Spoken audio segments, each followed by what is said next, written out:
And in my life, I've gotten to the point where now I retrospectively look at what I've done in my own life and how evil always tries to project onto me that I'm bad, that I'm a wolf, that I'm corrupt, because the system knows my strength is in that I'm honorable. The system knows my strength is that I am true. The system knows I'm real. They've got me totally surveilled. And that's a bad example of their own people who believe there is no good left. It's a bad example that I could have success against tyrants. It's a bad example that I could find others who believe like I do to join together in common cause for human dignity. That something's got to be crushed and destroyed. Well, I'm here to tell you there are good people in this world. And there are a lot of them. In fact, the majority of people at heart are good. They're just deceived.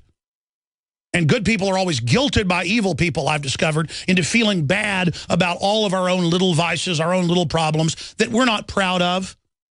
But we're human, and God knows that as well. It's the Pharisees and the accusers. The devil's called the accuser for a reason. They accuse us so that we stand down and feel guilty, while they are consciously evil and want to learn about new forms of evil to deploy against people, when we are consciously good and love God and our hearts are right and we want to be good. And I'm just learning more and more about the enemy and how the enemy operates. And the enemy is now showing itself because the enemy is in trouble. And the enemy will gain a foothold on this planet for a day. A day. A day is just like a couple of years in the universal time. The enemy will have his day.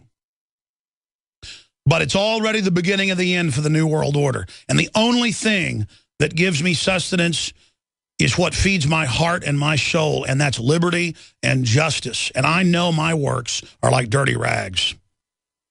But it doesn't matter because my heart is right. And I have a conscience, and I don't like the evil, and I don't like the bad. And more, I cannot be around it. I cannot stand looking at it. Intense, conscious evil. I'm not judging people that have their own problems, their own thorn in the side.